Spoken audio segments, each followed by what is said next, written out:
2026 வந்துருச்சு. எவ்வளவோ அவேர்னஸ் வந்துருச்சு. இருந்தும் இப்பயும் குழந்தைங்களுக்கு சாக்லேட் தரேன் அப்படின்னு சொல்லி கடத்தி கொண்டு போயிட்டு கொடூரமா கொலை பண்ணிட்டு இருக்கிறானுங்க. கடந்த 4 நாளா கோவையை சேர்ந்த 10 வயசு சின்ன பொண்ணோட கேஸ் தான் எல்லா இடத்துலயுமே போயிட்டு இருக்கு. ஒவ்வொரு நாளும் பாத்தீங்கன்னா இந்த கேஸை பத்தின பல விஷயங்கள் வெளியில வந்துட்டு இருக்கு. இதுல இந்த குழந்தையோட அம்மா ரொம்ப கேர்லெஸ்ஸா இருந்தாங்க. அன்னைக்கு இவங்க குடிபோதையில் இருந்தாங்க அப்படின்ற மாதிரி இவங்க வீட்டுக்கு பக்கத்துல இருக்கக்கூடிய நெய்பர்லாம் வீடியோ போட்டுட்டு இருக்காங்க. இந்த வீடியோ இன்டர்நெட்ல பயங்கர வைரலா பரவிட்டு இருக்கு.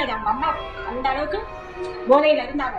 நாங்க போய் எழுப்பணும், எந்திரிக்கவே கிடையாது. ஓபனாவே நான் சொல்றேன். இதுல இறந்து போன அந்த சின்ன பொண்ணுடைய அம்மா ரிப்போர்ட்டர்ஸ் கிட்ட பேசினப்ப, என்னோட ஹஸ்பண்ட் வீட்டுக்கு ட்ரிங்க்ஸ் பாட்டில் எடுத்துட்டு வரது வழக்கம். அந்த மாதிரி தான் அன்னைக்கு வீட்டுல இருந்தது. ட்ரிங்க்ஸ் ஜூஸ்ல கலந்துருந்தது எனக்கு தெரியல. நான் தெரியாம ஒரு முடக்கு குடிச்சிட்டேன் அப்படின்ற மாதிரி சொல்றாங்க. அவர் ஃபுல்லா தண்ணி அடிப்பாரு. கருப்பு ஜூஸ் நம்ம ஜூஸ்ல வாங்கிட்டாங்க, ஃப்ரிட்ஜுக்குள்ள வச்சிருக்காங்க. அது எங்களுக்கு தெரியல. உங்க தொண்டையில வந்திருக்கு. சரி, அதை எடுத்து ஒரு முடக்கு தான் குடிச்சாரு. ரிப்போர்ட்டர்ஸ் குடிச்சதுக்கு அப்புறம் உங்களுக்கு எப்படி இருந்தது, நீங்க என்ன பண்ணீங்க அப்படின்லாம் கேட்டதுக்கு 2-3 மணி நேரம் என்ன நடந்துச்சு அப்படின்னு தெரியல, எனக்கு கொஞ்சம் வித்தியாசமா தான் இருந்துச்சு அப்படின்ற பதில்களை சொல்லியிருக்காங்க. இப்படி இந்த கேஸை பொறுத்த வரைக்கும் இப்ப வரைக்கும் பல விஷயங்கள் பாத்தீங்கன்னா மாத்தி மாத்தி நடந்துகிட்டே இருக்கு. இப்ப இந்த கேஸோடைய ஸ்டார்டிங்ல இருந்து இந்த கேஸ்ல என்ன நடந்துச்சு அப்படிங்கறத நம்ம டீட்டெயிலா பார்க்கலாம். அன்னைக்கு அவங்க அம்மா குடிச்சிருந்திருக்கலாம், குடிக்காம இருந்திருக்கலாம். அவங்க அம்மாவை பத்தின வதந்திகள் உண்மையா இருக்கலாம், இல்ல உண்மையா இல்லாமலும் இருக்கலாம். ஆனா இங்க பாதிக்கப்பட்டிருக்கிறது ஒண்ணுமே தெரியாத ஒரு 10 வயசு சின்ன பொண்ணு. அந்த சின்ன பொண்ணுக்கான நியாயம் அப்படிங்கிறது கிடைச்சே ஆகணும். இதுக்கு மேல இந்த மாதிரியான ஒரு சம்பவம் எங்கேயுமே நடக்க கூடாது. சரி, கேஸ்குள்ள போலாம்.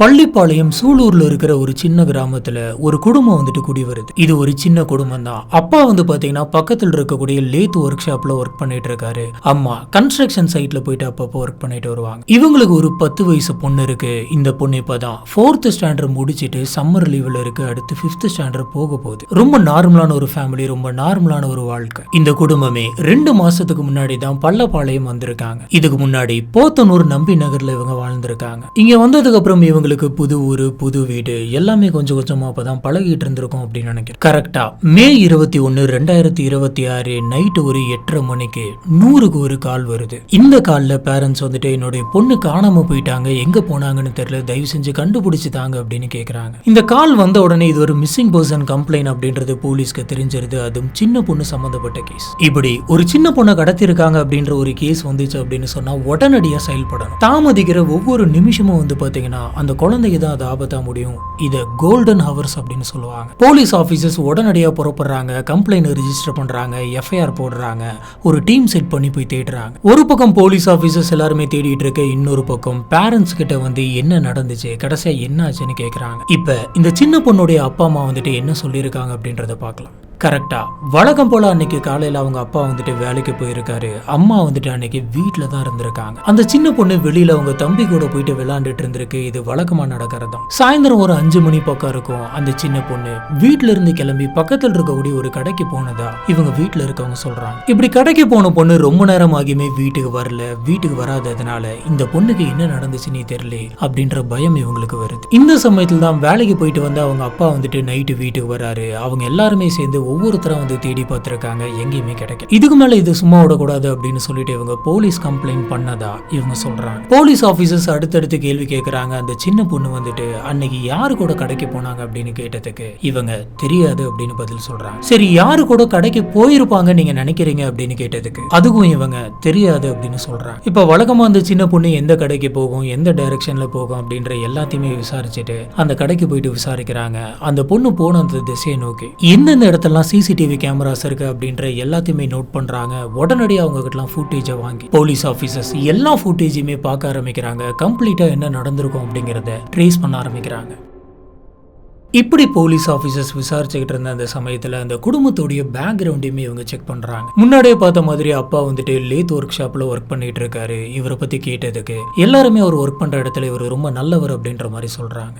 2 மாசத்துக்கு முன்னாடி தான் இவங்க அந்த வீட்டு குடி வந்திருக்காங்க. இப்படி வந்தப்ப அக்கம் பக்கத்தில் இருக்கிற யார் கூட வாச்சுமே இவங்களுக்கு பழக்கம் இருக்கா அப்படின்ற மாதிரியும் கேட்கறாங்க. இப்படி விசாரிச்சப்ப இவங்களுக்கு ஒரே ஒரு பேர் தெரிய வருது, மோகன்ராஜ். இந்த மோகன்ராஜ் அப்படின்றவங்க கூட இவங்க கொஞ்சம் பேசிக்கிட்டு இருப்பாங்க அப்படின்ற மாதிரி சுத்தி இருக்கிறவங்க சொல்றாங்க. இந்த மோகன்ராஜுக்கு வயசு 30, பாரதிபுரம் பள்ளப்பாளையத்துல தான் இவர் வாழ்ந்துகிட்டு இருக்காரு. இவங்க வந்துட்டு இந்த சின்ன பொண்ணோட ஃபேமிலியில் இருக்கவங்க கிட்ட பேசுவாங்க அப்படின்ற விஷயத்தையும் போலீஸ் ஆபீசர்ஸ் நோட் பண்ணிக்கிறாங்க. விசாரணையை இமீடியட்டா ஸ்டார்ட் பண்றாங்க. ஆனா அன்னைக்கு நைட்டு யாரு மேலேயும் பெருசா அவங்களுக்கு சந்தேகம் இல்லை. முதல்ல என்ன நடந்துச்சு அப்படிங்கறத நம்ம தெரிஞ்சுக்கலாம், ட்ராக் பண்ணிக்கலாம் அப்படின்னு சொல்லி சிசிடிவி ஃபுட்டேஜஸ் தான் செக் பண்ணிட்டு இருந்தாங்க. கூடவே அந்த ஊரை சுத்தி இருக்கக்கூடிய எல்லா பகுதிகளுக்கும் போயிட்டு போலீஸ் ஆபீசர்ஸ் தேடிக்கிட்டு இருந்தாங்க. அவங்க மட்டும் தேட கிடையாது, இவங்க வீட்டுல இருக்கவங்களும் தேடினாங்க. இந்த சின்ன பொண்ணோட குடும்பத்தை சேர்ந்தவங்க, அக்கம் பக்கத்துல இருந்தவங்க, அவங்களோட குடும்பத்தை சேர்ந்தவங்கன்னு சொல்லிட்டு எல்லாருமே அந்த ஊர்ல ஒரு இடம் விடாம தேடிக்கிட்டு இருந்தாங்க. சொல்ல போனா யாருமே அன்னைக்கு நைட்டு தூங்கல அப்படின்னு சொல்லலாம். நைட்டு ஃபுல்லா தேடினாங்க. இப்படி வீட்டு பக்கத்துல இருக்கிற எல்லாருமே சேர்ந்து தேடிக்கிட்டு இருந்தாங்க. இப்படி அன்னைக்கு இந்த பொண்ணு எங்க போச்சு அப்படின்னு தேடினதுல இந்த பொண்ணை கொலை பண்ண கொலைகாரனும் ஒருத்தர். இந்த கூட்டத்துக்குள்ளேயே அந்த கொலைகாரன் நம்ம மேல யாருக்கும் சந்தேகம் வந்துடக்கூடாது அப்படின்ற மாதிரி அவனும் சேர்ந்து தேடுற மாதிரி நடிச்சுக்கிட்டு இருக்கான். இந்த விஷயம் எப்படி வெளியில தெரிய வந்தது, இவன் எப்படி மாட்டினா அப்படின்னு பாத்தீங்கன்னா, மே 22 காலையில எல்லாம் police officer CCTV footages check பண்ணதுல ஒரு விஷயத்தை கண்டுபிடிச்சிடுறாங்க. இவங்களுக்கு என்ன ஃபுட்டேஜ் கிடைச்சிருக்கு அப்படின்னு பாத்தீங்கன்னா, ஒரு பைக் ஒண்ணு வந்து நின்று இருக்கு. ஒரு சின்ன பொண்ணு அங்க இருந்திருக்கு. அந்த சின்ன பொண்ணு பைக்ல ஏறி உட்காருது. அதுக்கப்புறம் அந்த பைக் அந்த இடத்தை விட்டு கிளம்புது. பின்னாடி ஏறுற அந்த சின்ன பொண்ணு யார் அப்படிங்கறத போலீஸ் ஆபீசர்ஸ் சிசிடிவி ஃபுட்டேஜ்ல ஜூம் பண்ணி பார்த்தப்ப அது இவ்வளவு மணி நேரமா காணோம் அப்படின்னு தேடிட்டு இருக்கிற அந்த பொண்ணு தான் அப்படிங்கிறது தெரிய வருது. இப்ப அந்த பைக்ல முன்னாடி கூட்டிட்டு போயிட்டு இருக்கிற அந்த நபர் யார் அப்படின்னு சொல்லி அந்த நபருடைய ஃபேஸ் ஜூம் பண்ணி போட்டோ எடுக்கிறாங்க. இப்படி எடுத்து அந்த போட்டோவை கொண்டு போயிட்டு அந்த ஏரியால இருக்கவங்க கிட்ட எல்லாம் காட்டினப்ப அந்த நபர் யார் அப்படிங்கறத உடனடியாக அவங்க சொல்லிடுறாங்க. அந்த நபருடைய பேர் வந்துட்டு கார்த்திக். அவனுக்கு 33 வயசு ஆகுது. இந்த சின்ன பொண்ணு வாழ்ந்துகிட்டு இருந்த அதே காம்பவுண்டுக்குள்ளதான் அவனுமே வந்துட்டு வீடு எடுத்து தங்கி இருந்திருக்கான். கரெக்டா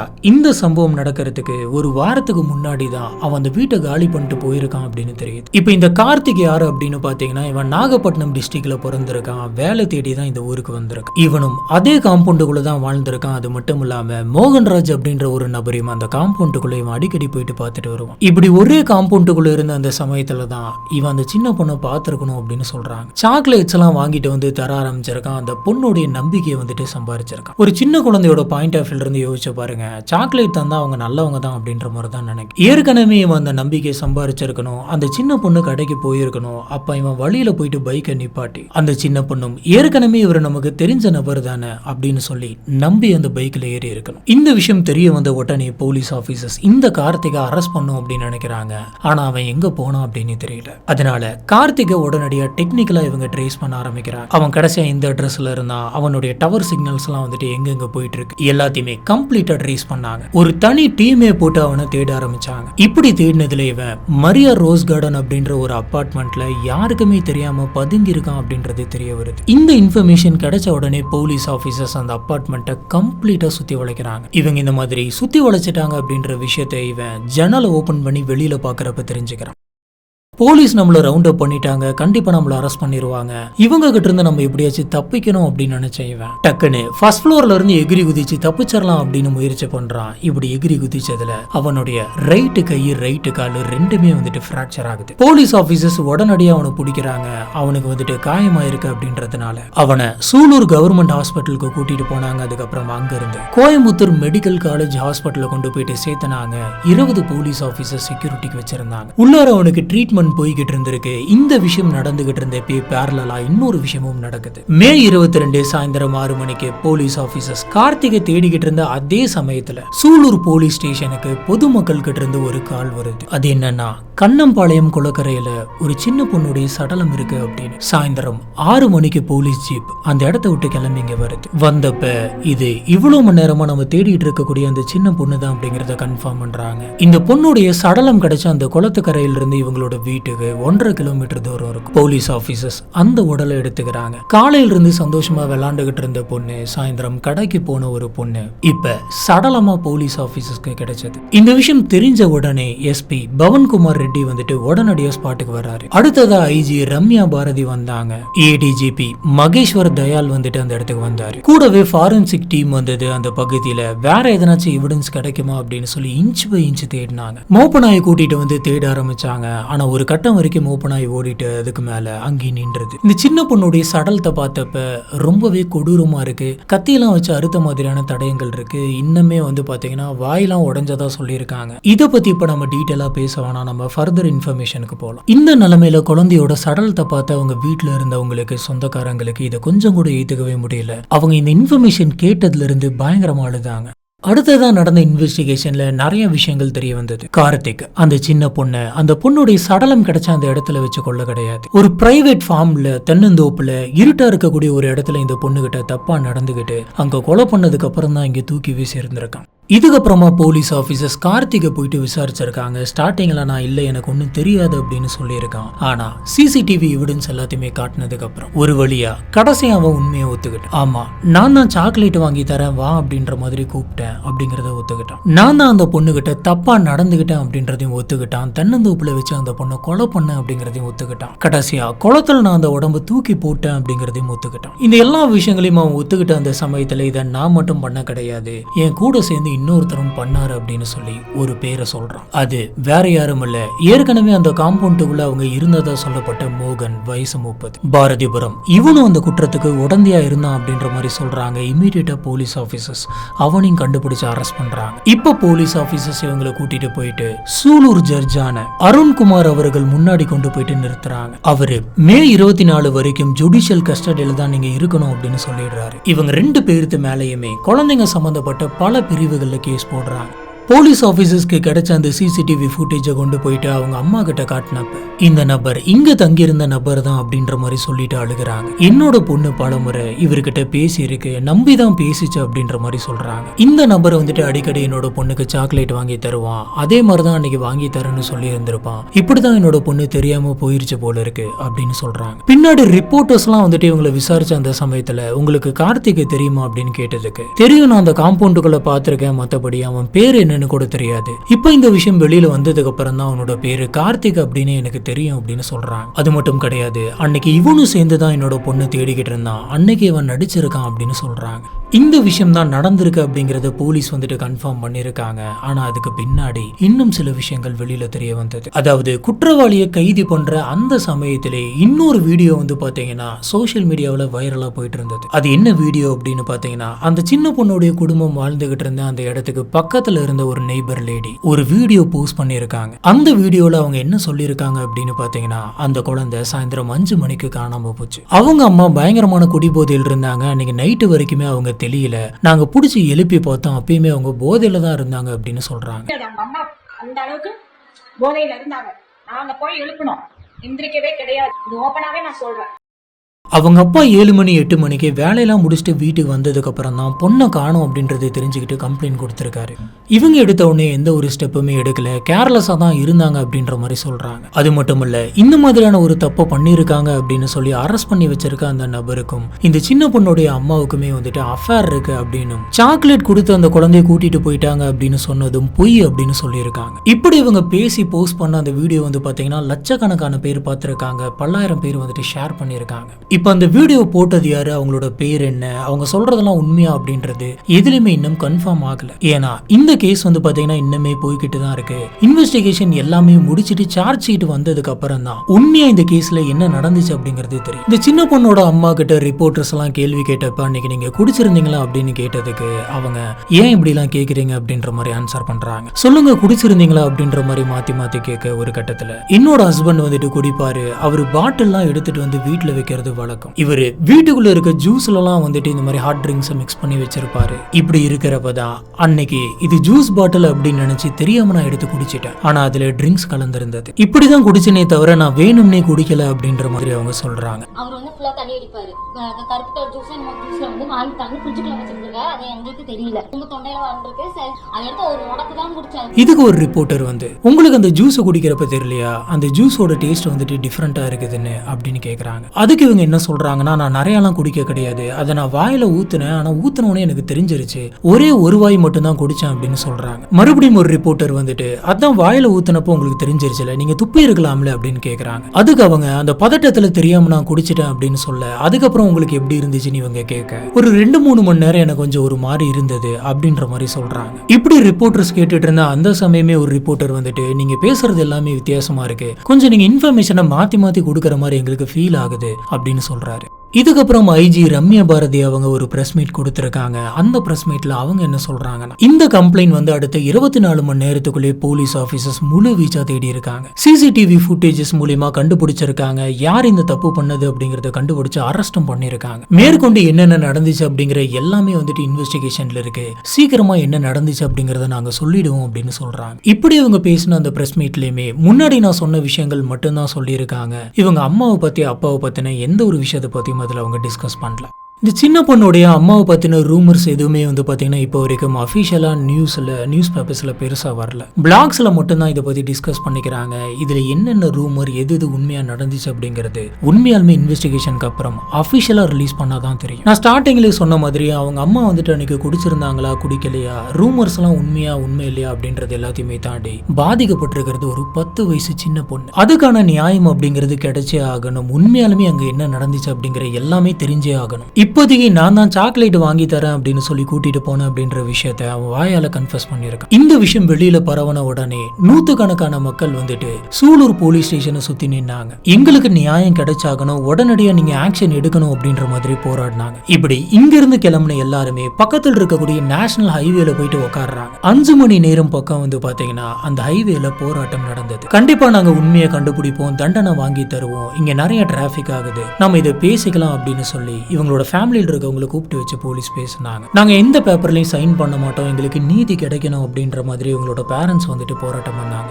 டிஜிபி சந்தீப் ராய் ராத்தோர் அவர்களே டைரக்டா அந்த ஸ்பாட்டுக்கு வந்து என்ன நடந்துச்சு அப்படிங்கிற எல்லாத்தையுமே விசாரிக்கிறாரு. இந்த ஒரு கேஸ்க்கு டிஜிபியை டைரக்டா வந்து விசாரிக்கிற அளவுக்கு பிரஷர் வந்துட்டு அதிகமா இருந்தது. இப்ப இந்த கேஸ்க்கு பின்னாடி இருக்கக்கூடிய உண்மைகள் எல்லாமே எப்ப வெளியில வரப்போகுது, என்ன தண்டனை தர போறாங்க, எப்ப அந்த பொண்ணுக்கு நீதி கிடைக்கும் அப்படின்ற மாதிரி எல்லாருமே வெயிட் பண்ணிட்டு இருக்காங்க. நம்மளுடைய ஹானரபிள் சீஃப் மினிஸ்டர் விஜய் அவர்கள் இந்த கேஸை பத்தின இன்வெஸ்டிகேஷன் ரொம்பவே ஃபாஸ்டா நடக்கணும் அப்படின்னு உத்தரவிட்டு இருக்காரு. சீக்கிரமா சார்ஜ் ஷீட் வந்துட்டு கொடுக்கணும் அப்படின்னு சொல்லி இருக்காரு. அது மட்டும் இல்லாம இந்த கேஸை வந்துட்டு அவரு ஹாரிஃபிக் அப்படின்னு சொல்லி மென்ஷன் பண்ணி ட்வீட் போட்டிருக்காரு. இப்பதான் ரீசெண்டா டிவிகே கவர்மெண்ட் வந்துட்டு ஆட்சிக்கு வந்திருக்கு. அவங்க வந்ததுக்கு அப்புறமா நடக்கக்கூடிய ஒரு மேஜரான கேஸ் இது. அதனாலே இந்த கேஸ் வந்துட்டு ரொம்பவே பெருசா போயிட்டு இருக்கு. இதை சுத்தின நிறைய அரசியலும் நடந்துகிட்டு இருக்கு.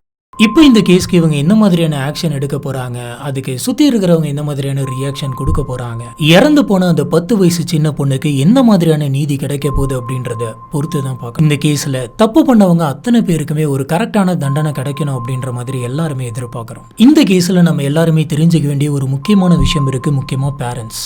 இந்த கேஸோடைய பேஸே என்ன அப்படின்னு பார்த்தீங்கன்னா, ஒரு 10 வயசு சின்ன பொண்ணு வந்துட்டு பக்கத்தில் இருக்கிற கடைக்கு போச்சு, திரும்ப வரல, சாக்லேட் தரேன் அப்படின்னு சொல்லி கடத்திட்டாங்க. நம்மளும் சின்ன பசங்களா இருந்தப்ப அந்த அளவுக்கு தான் நம்மளை சுற்றி எல்லாமே இருக்குதா அப்படின்ற பயம் வந்துட்டு மறுபடியும் வருது. நம்ம வீட்டில் இருக்கக்கூடிய சின்ன பசங்களை நம்ம பயன்படுத்தி வளர்த்தக்கூடாது, தைரியமாக வளர்க்கணும் அப்படின்ற மாதிரி தான் எல்லாருக்குமே தோணும். பக்கத்தில் இருக்கிற கடைக்கு கூட போக அனுப்பாம, வெளியில கூட விளையாட அனுப்பாம இருக்க முடியாது. ஆனால் ஒரு விஷயம் பண்ணலாம், ஒரு விஷயத்துல ரொம்ப கவனமா இருங்க. அவங்க விளையாடுறாங்க அப்படின்னா நீங்களும் வெளியில போயிட்டு நில்லுங்க. அவங்க என்னென்ன பண்றாங்க, எங்க போறாங்க அப்படின்றத மானிட்டர் பண்ணுங்க. எல்லாமே சேஃப்டிக்காக தான். யாருன்னே தெரியாத ஒரு ஸ்ட்ரேஞ்சர் கிட்ட இருந்து குழந்தைய காப்பாற்றணும் அப்படின்றத தாண்டி தெரிஞ்சவங்க கிட்ட இருந்தே நம்ம காப்பாற்றணும் போல இருக்கு. வீட்டு பக்கத்தில் இருக்கக்கூடிய ஒரு அங்கிள் வந்துட்டு சாக்லேட் கொடுப்பாங்க. அவங்க வழக்கமா கொடுக்கறதா அவர் நல்லவர் தான் அப்படின்னு சொல்லி நம்ம நினைக்க முடியாது. பொதுவாக இந்த மாதிரி ஒரு அங்கிள் வீட்டுக்கு வர ஒரு அண்ணா வந்துட்டு சாக்லேட் கொடுக்குறாங்க அப்படின்னு சொன்னா, இல்ல அந்த குழந்தைக்கு எதனாச்சும் ஸ்நாக்ஸ் வாங்கி தராங்க அப்படின்னு சொன்னா, அந்த குழந்தையோட பேரண்ட்ஸ் கிட்ட தான் போயிட்டு தருவாங்க. அப்படியே அந்த குழந்தைகிட்ட டைரக்டா இந்த சாக்லேட் அப்படின்னு தந்தாலும் அவங்க அம்மா அப்பா இருக்கும் போது தான் தருவாங்க. இப்படி அவங்க தனியா இருக்கிறப்ப சாக்லேட் தராங்கன்னா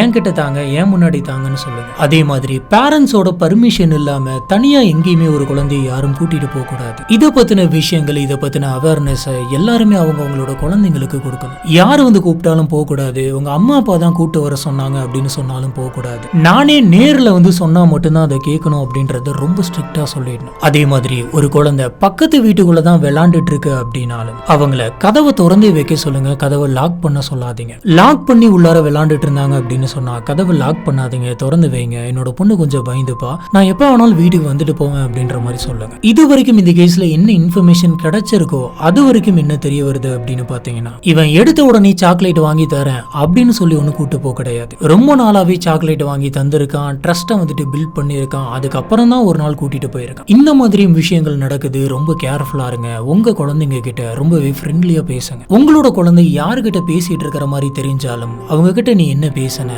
அவர் எப்படி உங்ககிட்ட பேசினாரு, என்னெல்லாம் பேசுனீங்க, என்ன கேட்டாரு அப்படின்னு கேட்டு தெரிஞ்சுக்கங்க. அதே மாதிரி உங்க குழந்தைங்க கிட்ட நீ என்ன சொன்னாலும் நான் நம்புவேன், அதை கன்சிடர் பண்ணுவேன் அப்படின்ற நம்பிக்கையை கொடுக்கணும். இந்த ஒரு நபரை பத்தி நம்ம வீட்டுல பேசினா, அதாவது இந்த நபரை பத்தி நான் என்னோட அப்பா கிட்டயோ அம்மா கிட்டயோ பேசினா அவங்களே என்ன நம்ப மாட்டாங்க அப்படின்ற ஒரு நிலைமைக்கு நீங்க தள்ளக்கூடாது. அதனால முடிஞ்ச வரைக்கும் எல்லாருமே பாதுகாப்பா பாத்துக்காங்க. இந்த கேஸ் இப்ப போயிட்டு இருக்கிறத பார்த்தா இந்த கேஸ்ல இன்னுமே பல உண்மைகள் வெளியில வரும் அப்படின்னு தெரியுது. கார்த்திக்கும் மோகன்ராஜுக்கும் என்ன பழக்கம், அவங்களுக்குள்ள என்ன போயிட்டு இருந்தது, இவங்க இதை முன்னாடியே பிளான் பண்ணாங்களா இல்ல இவங்க தற்செயலா பிளான் பண்ணாங்களா அப்படின்ற மாதிரியான பல உண்மைகள் இன்னும் வெளியில வரணும். அது மட்டும் இல்ல, சுத்தி போயிட்டு இருக்கக்கூடிய வதந்திகள் எல்லாமே உண்மையா அப்படின்ற விஷயமும் தெரிய வேண்டியது இருக்கு. இது எல்லாமே எப்போ வரும் அப்படின்னு பார்த்தீங்கன்னா அஃபிஷியலாக சார்ஜ் ஷீட் போட்டதுக்கு அப்புறம் தான் வரும். இந்த இன்ஃபர்மேஷன்ஸ் எல்லாமே அஃபிஷியலாக ரிலீஸ் பண்ணதுக்கு அப்புறம் இதை பற்றி நம்ம இன்னுமே டீட்டெயிலாக ஒரு வீடியோ பார்ப்போம். இந்த கேஸை பற்றி உங்களுக்கு என்ன தோணுது அப்படிங்கிறத கீழே இருக்கக்கூடிய கமெண்ட் பாக்ஸில் மறக்காம ஸ்பாட் பண்ணுங்க. அங்கே வச்சு இதை பற்றி நம்ம டிஸ்கஸ் பண்ணலாம். கூடவே குழந்தைங்களோட சேஃப்டிக்கு என்னென்னலாம் பண்ணலாம், உங்களுக்கு இந்த மாதிரியான சம்பவங்கள் நடந்திருக்கா அப்படிங்கிறத கமெண்ட் பாக்ஸில் போடுங்க. இதை பற்றி நம்ம டிஸ்கஸ் பண்ணுறது மூலியமா இன்னுமே நிறைய அவேர்னஸ் கிடைக்கும்.